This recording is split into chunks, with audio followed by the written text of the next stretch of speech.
அன்பு நண்பர்களே, இன்றைய பதிவில்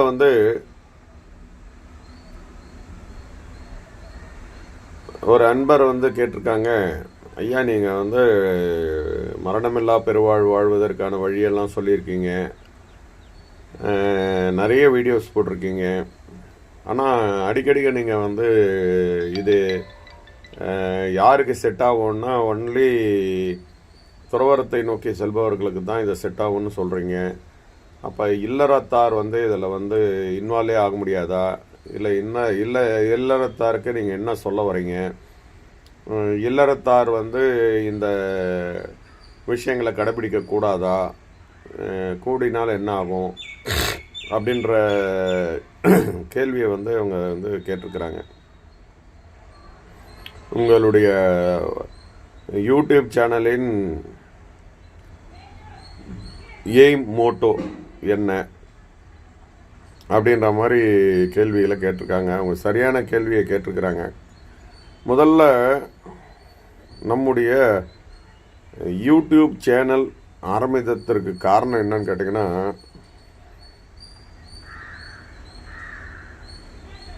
பொதுமக்களுக்கு ஒரு விழிப்புணர்வு கொண்டு வர வேண்டும். சரியா?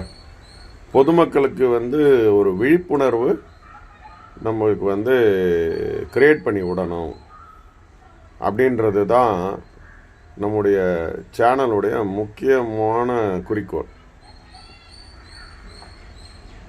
யாரையும் கடவுளாக மாற்றுறது நம்முடைய கொள்கை அல்ல.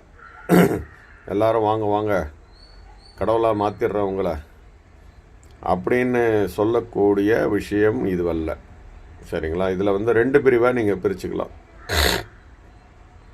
இல்லறத்தார் என்ன பண்ணலாம், துறவரத்தார் என்ன பண்ணலாம். முதல்ல துறவரத்தாருக்கு சொல்லிடுறேன். இங்கே சொல்லப்பட்டிருக்கின்ற உண்மை கருத்துக்களை இதில் இருக்கக்கூடிய எந்த கருத்துக்களும் ஏதோ ஒரு புத்தகத்தை படித்துவிட்டு அந்த புத்தகத்தில் இருக்கிறதுக்கான பொழிப்புரையை நம்முடைய அறிவை கொண்டு சொல்கிறோம் என்பது இங்கே துளி கூட கிடையாது. இதில் எல்லாமே சித்தர்கள் நமக்கு சூட்சமமாக காட்சி கொடுத்து ஆன்மீகத்தினுடைய உச்சநிலைகளை காட்டி கொடுத்துருக்காங்க. அந்த காட்டி கொடுத்த விஷயங்கள் அது என்னோடு செல்லக்கூடாது. எல்லாரும் சொல்லுவாங்க, சித்தர்கள் சொன்ன விஷயங்கள்லாம் வெளியில் சொல்லாதீங்க, ரகசியமாக வச்சிருங்கன்னுவாங்க. ஆனால் நான் அந்த ரகசியத்தை பயன்படுத்தி நான் மட்டும் ஊருக்கு செல்வதற்கு எனக்கு விருப்பம் இல்லை. சரிங்களா? என்னை போல் இருக்கின்ற பல கோடி மக்கள் இதனால் பயன்பெற வேண்டும். நான் போலன்னா கூட பரவாயில்ல, நான் இந்த ரகசியங்கள்லாம் வெளியே சொல்லிட்டேன்னு எனக்கு தண்டனை கிடைச்சாலும் பரவாயில்ல. என்னால் ஒரு 100 பேர் இந்த நல்ல நிலையை அடைந்து விட்டார்கள் என்றால் அதுவே எனக்கு சந்தோஷம். சரியா? ஸோ ஆன்மீகத்தில் இருப்பவர்கள் இந்த அனுபவங்களை எல்லாம் படித்து பார்த்துட்டு அவங்களுக்கு இந்த அனுபவங்கள் வருகிறதா, நமக்கு ஏற்பட்ட அனுபவமும் இப்போ நான் சொல்லுகின்ற அனுபவமும் ஒன்று போல இருக்குதா, இல்லை அப்படின்னா அது ஏன் இல்லை, அப்போ அதில் ஏதாவது நம்ம குறைவுகள் வைக்கிறோமா அப்படின்றதையும் நீங்கள் தெளிவு பண்ணிக்கலாம். இங்கே நேரடியாக வகுப்புகள் அப்படின்றது இப்போ வைக்கிறது இல்லைங்க. நம்ம என்ன பண்ணுறோம் அப்படின்னு பார்த்தீங்கன்னா, ஒன்லி இந்த ஸ்ட்ரீமில் ஓடிக்கிட்டு இருக்கிற மனிதர்களுக்கு ஏற்படுகின்ற சந்தேகங்களில் நிவர்த்தி பண்ணுறோம் நம்மளால் முடிஞ்ச வரைக்கும். அந்த மாதிரி விஷயங்கள் தான் இப்போ நம்ம ஆன்மீகத்தார்களுக்கு நம்ம பண்ணிக்கிட்டு இருக்கிறோம். இப்போ இன்றைய உலகத்தில் பார்த்தீங்கன்னா ஆன்மீகம் என்பது வந்து ஒரு பெரிய பிஸ்னஸ் மாதிரி மாறிவிட்டது. இன்றைய சூழ்நிலையில் இருக்கக்கூடிய சமூகம் என்ன நினைக்குது அப்படின்னா, ஒரு பெருமையாகவே பேசிக்கிறாங்க. நான் வந்து இங்கே போனேன், ஒரு 5 நாள் தங்கிட்டு இந்த கோர்ஸை முடிச்சுட்டு வந்திருக்கேன். அது என்னமோ அவன் வந்து ஒரு பிஇ படிச்சிட்டா மாதிரி ஒரு உலகத்துக்கு உதவுற ஒரு விஷயத்தை வந்து நம்ம பண்ணிட்டா மாதிரி அவங்க வந்து சொல்லிக்கிறது வந்து இன்றைய காலகட்டத்தில் வந்து ரொம்ப ரொம்ப காமனாக இருக்குது. அங்கே போய் அவங்க வந்து நிறைய பணத்தை இழந்துட்டு வராங்க. அந்த இழந்துட்டு வர்றத கூட அவங்க வந்து அதை பெருசாக எடுத்துக்கல. இப்போ இன்றைக்கி சோகால்டு குருமார்ஸ் வந்து நிறைய பேர் முளைச்சிட்டாங்க. அவங்க எல்லாம் வந்து நிறைய வந்து கோர்சஸ் நடத்துகிறாங்க. ஆனால் பார்த்திங்கன்னா இதில் வந்து யாருமே வந்து அந்த கோர்ஸினுடைய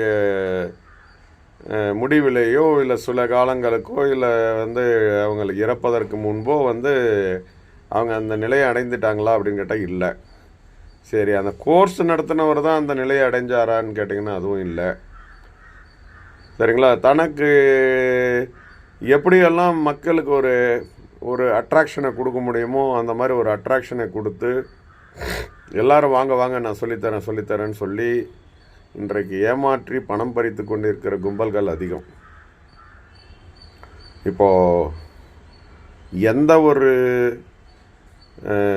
குருன்னு சொல்லக்கூடிய எந்த ஒரு யூடியூப் சேனலையும் நீங்கள் போய் அதில் ஒரு நம்பர் கொடுத்துருப்பாங்க. அந்த நம்பரை நீங்கள் போய் வந்து அப்ரோச் பண்ணிங்கன்னா அந்த குரு என்பவர் எடுக்க மாட்டார். அவருடைய அல்லக்கைகள் தான் எடுப்பாங்க. அவங்க என்ன சொல்லுவாங்கன்னா, குரு நேரடியாக யாருக்கிட்டையும் பேச மாட்டார், ஒன்லி கிளாஸில் மட்டும்தான் பேசுவார். நீங்கள் வேணால் கிளாஸை புக் பண்ணிக்கிங்களேன். முதல் ஸ்டேஜுக்கு 10,000, ரெண்டாவது ஸ்டேஜுக்கு 20,000, மூணாவது ஸ்டேஜுக்கு 30,000. நீங்கள் வந்து இந்த 3 கிளாஸையும் முடிச்சிட்டிங்கன்னா உங்களுக்கு எல்லாமே தெரிஞ்சிடும். இப்படி வந்து தான் வந்து எல்லா ஆன்மீகத்தில் இருக்கக்கூடிய குருமார்களும் சம்பாதித்து கொண்டு இருக்கின்றார்கள்.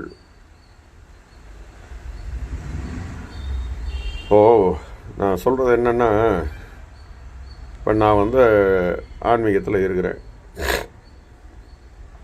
இப்போ நான் வந்து ஒரு வீடு வாடகை எடுத்து தங்கணும். அப்புறம் எனக்குன்னு வந்து கொஞ்சம் சாப்பாடு, எனக்குன்னு கொஞ்சம் துணிமணி, எனக்குன்னு கொஞ்சம் டிரான்ஸ்போர்ட்டு செலவுகள், இதெல்லாம் வந்து எனக்கும் தேவைகள் இருக்குது இல்லையா? அப்போது இந்த குருமார்கள் வந்து ஒரு குறிப்பிட்ட தொகையை வாங்கிக்கின பரவாயில்ல. ஒரு மாதத்துக்கு எனக்கு வந்து ஒரு தனி ஆளாவோ இல்லை குடும்பத்தினாவோ இருக்கிறேன்னே வச்சுக்கோங்களேன். இப்போ நான் ஒரு குடும்பஸ்தனாகவே இருக்கிறேன்னு வச்சுக்கோங்க. எனக்கு ஒரு மினிமமாக வந்து ஒரு பார்த்திங்கன்னா ஒரு அதிகபட்ச அமௌண்ட்டுன்னு பார்த்திங்கன்னா ஒரு 50,000